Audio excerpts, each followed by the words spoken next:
Super Mario Bros. Is, in many people's minds, the true start of video games. It shaped a generation of people's gaming lives today, and is probably the top pick for the NES. In today's video, I'll be talking about Super Mario Bros. And how it marked one of the biggest video games of all time. But before we start this video, make sure to share this video, as a lot of effort goes into these scripted ones, while that Lego Mario video that I barely put thought into got all the views. Also, I will be using footage from the Super Nintendo Remastered Bundle, Super Mario All-Stars. Alright, let's start.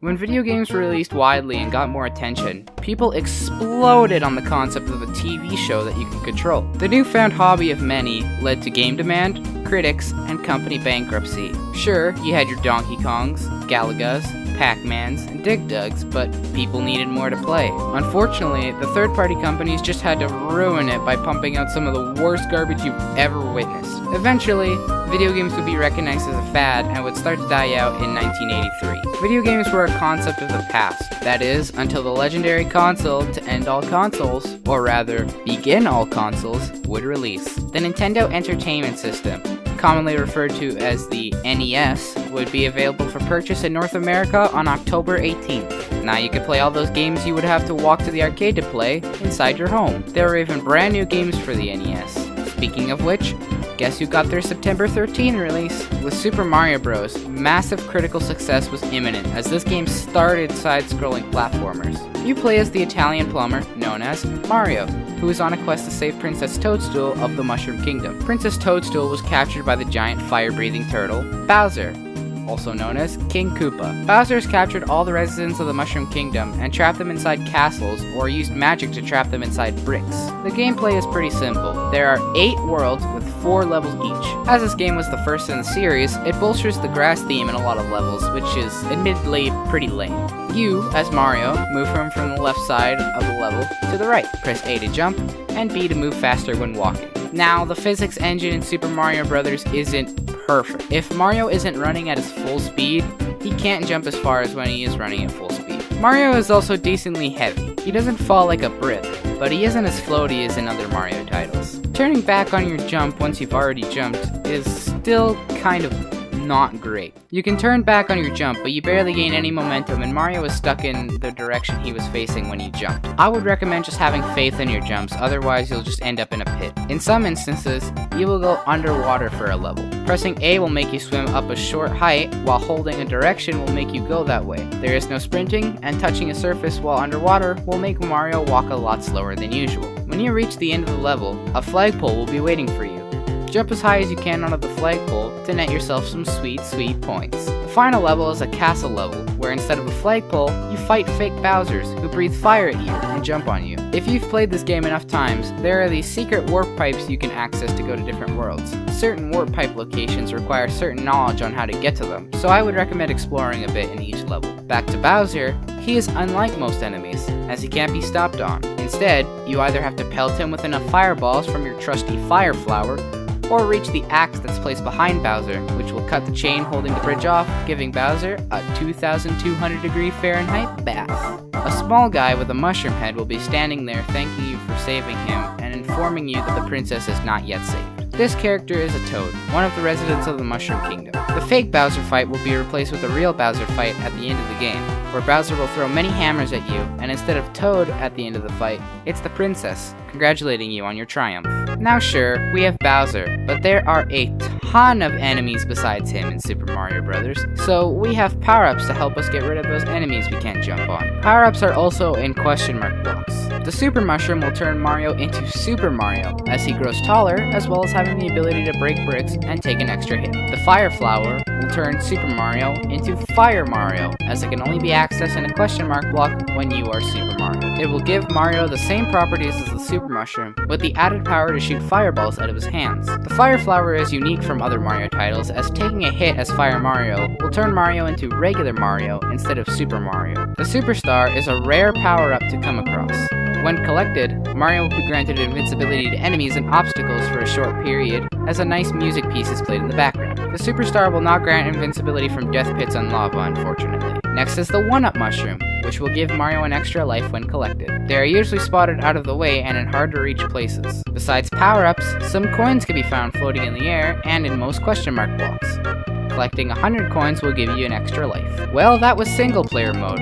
On top of the standard gameplay, there is also a 2-player mode in which you and a pal take turns playing through a level. When a player dies, the next player is to take over from the beginning of the level and try their hand at beating it. When a player finishes a level, the other player is required to finish so they can continue. And that's Super Mario Bros. This game can be pretty fun or frustrating despite its flaws, but it's still that same legendary first attempt that got everyone back into the wonderful world of video games again. Best to say, the only thing that aged well about this game was the concept.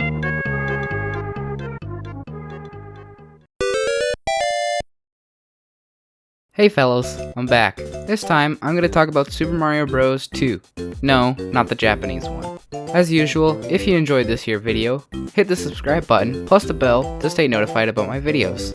Oh, and while I'm still doing the intro, what the heck? Look, I'm not going to tell you to stop watching that video because, let's face it, I like views as much as the next guy. I just wish you could watch these scripted ones as well, as these require the most effort, so hit the share button to share this video with your friends. Alright, let's start. Super Mario Bros. 2, or Super Mario USA in Japan, has an interesting backstory. This is a remake of a prior Nintendo game, Yume Kojo Doki Doki Panic, better known as just Doki Doki Panic, which was developed in collaboration with Fuji Television. This game was made for the Family Computer Disk System, or Famicom for short, a close-to-carbon copy of the Nintendo Entertainment System. The Japanese sequel to the first Mario game would be Super Mario Bros. The Lost Levels, a much more difficult title than the first game in terms of level design.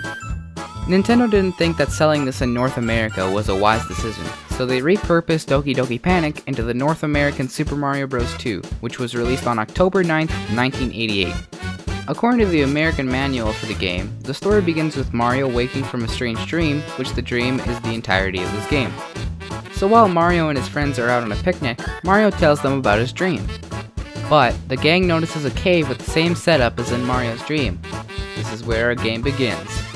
In this game, you'll notice many a change from the first Mario title. For starters, you now have the option to pick from not only Mario, but Luigi, Toad, and Princess Toadstool. Each character has its advantages and its disadvantages. Mario is standard gameplay with a little bit of a decrease in jump height and speed when carrying an object. Luigi has a big jump, but is floaty to control and has a decent decrease when carrying objects. Toad is fast on his feet and can hold stuff without losing jump height and speed, but doesn't have that high of a jump. And Princess Toadstool can float in the air for a second and a half, but her jump height and speed decreases a lot when she's carrying something. Wow, now that I mentioned carrying stuff like 15 times in that sentence, let's get to another one of the main gimmicks in Super Mario Bros. 2. It's a series staple to jump on an enemy to defeat it, but this game likes to break the rules. Jumping on an enemy simply won't work. Instead, you have to either take an object out of the ground and throw it at an enemy, or pick up an enemy and throw that enemy at another enemy. The things you can pull out of the ground vary. First, the sprout, which is very efficient, though it is small, so aim carefully. Next, the ripe vegetable, which is larger than the sprout, so you don't have to aim as carefully. Then there's Koopa shells, which when thrown, go in a straight path and eliminate all enemies that get in its way, at the cost of it disappearing when hitting a wall, unlike in other Mario titles where it would bounce off the wall.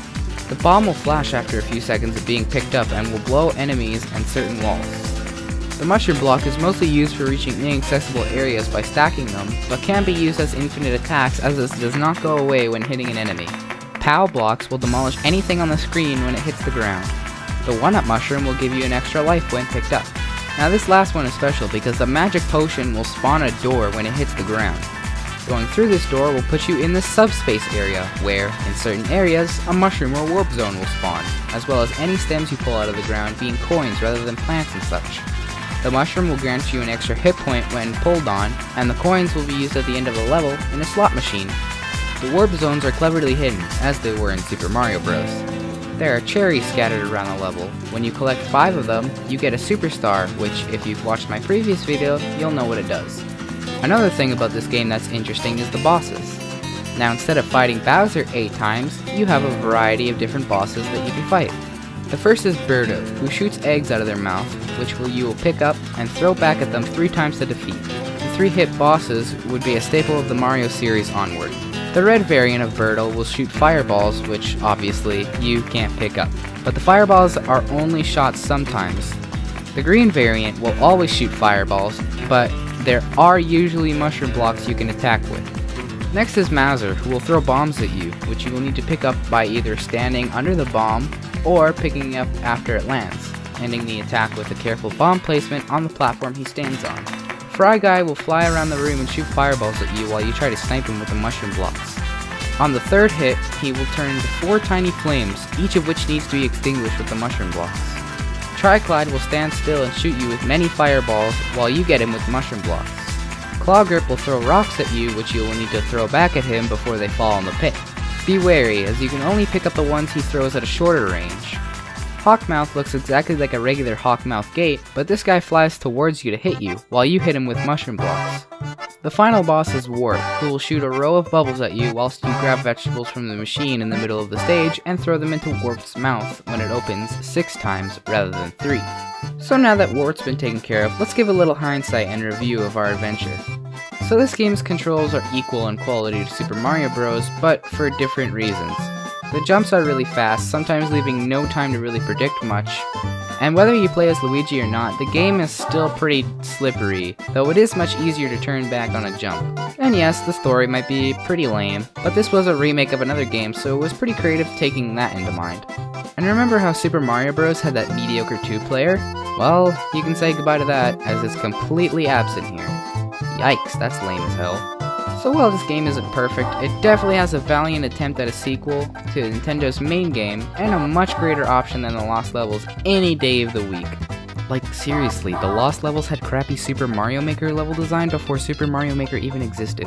That's pretty bad.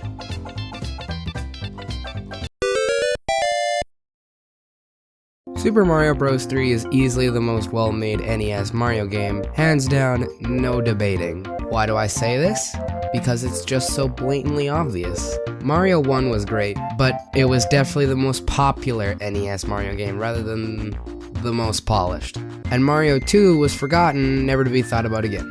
But they were still fun, just not as fun as this one. And hey, before the video starts, I just wanted to quickly address that my footage of Worlds 7 and 8 got corrupted, so I can't be sharing those in this video, but thank you for sticking around anyway.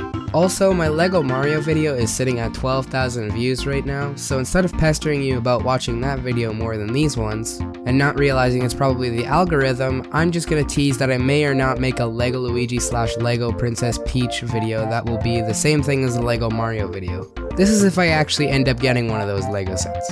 So I hope you enjoyed this video enough to share this with others to spread my word. And with that, let's dive into Super Mario Bros. 3 for the NES.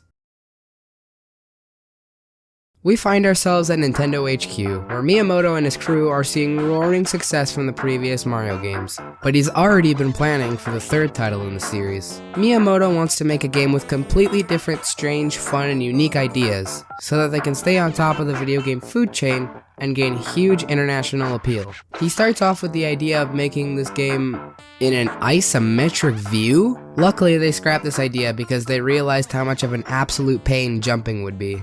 And honestly, that's really all of the story behind the making of this game. Despite the short history, this game was claimed to be the greatest video game of all time when it hit shelves on October 23rd, 1988. People around the world praised it for its incredible gameplay, visuals, graphics, controls, sound, music, you name it. They loved this game so much they gathered an insane amount of people together to form Mario's face. God, I wish this were real and not a commercial. 10 years from launch, this sucker sold over 15 million copies. That is nuts for the 80s and 90s. It also got featured in the not-so-great film The Wizard, so it's definitely had quite the roller coaster ride since its release.